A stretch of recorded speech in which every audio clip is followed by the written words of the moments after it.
slightly different question. Joanna Oh, says, go ahead. how to stop your dog from fence aggression with a neighbor dog? So not barking at the human neighbor, but I mean, to me, it's the same question, just a different species in a sense.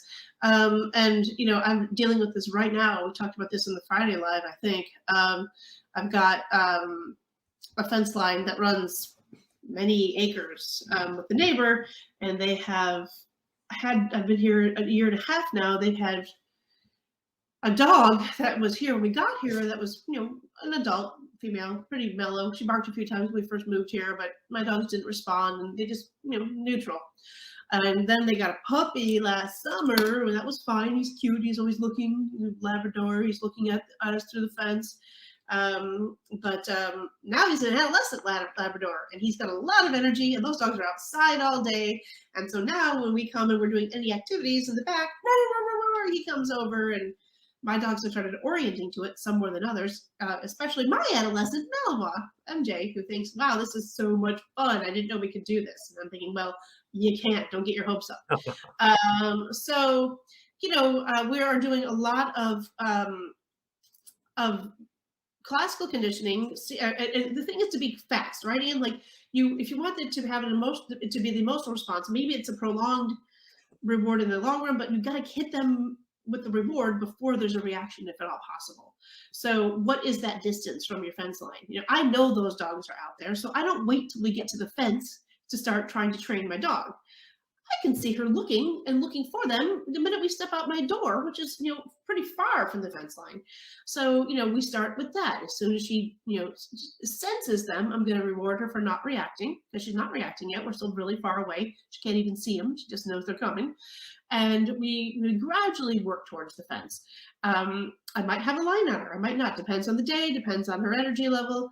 By line, I mean a long line, just so I can stop her charging and doing the fence running. And so I can control her distance from the distraction.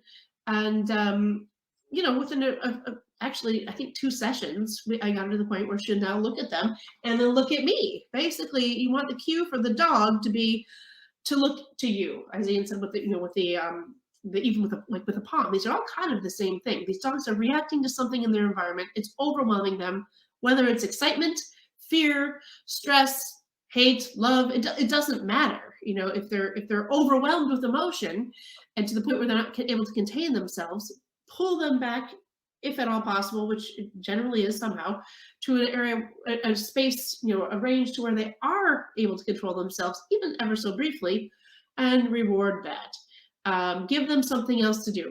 Classically condition them to enjoy and not overreact to those stimulus, but also to give them something else to do. Come look at me. Come and get your ball. Get your tug. The beautiful thing is, within a few days of her, MJ, not reacting to this adolescent and his Looney Tunes, so 2 loons trying to communicate through the fence. It's, they're not even angry with each other. They're just fools. He stopped because he's not getting the feedback. There's no feedback loop now. He now comes and looks, and she looks at him, and then she looks at me, and I'm like, good girl, come over here. Feed, feed, feed. Throw your ball. Let her look at him again. Yay, come here. Come back up a little bit. Come to me. And he's watching. And now he's not running and barking. And now they can kind of look at each other. And we reward that. And then we move along. And we keep it short and sweet. And, it's just a matter of days before you have most of the control that you want. But they are adolescents. You're going to have to take a little more time. If you can set up a double barrier for a little while, that would be good too, for safety and just to give you a little bit of space, even if it's a little snow fence or something, or a little blockage, so that you don't have them going nose to nose to nose. I don't know what kind of fence you have. But you're going to have to be present, and you're going to have to actively change this behavior for a while before you can just expect them to have a new normal.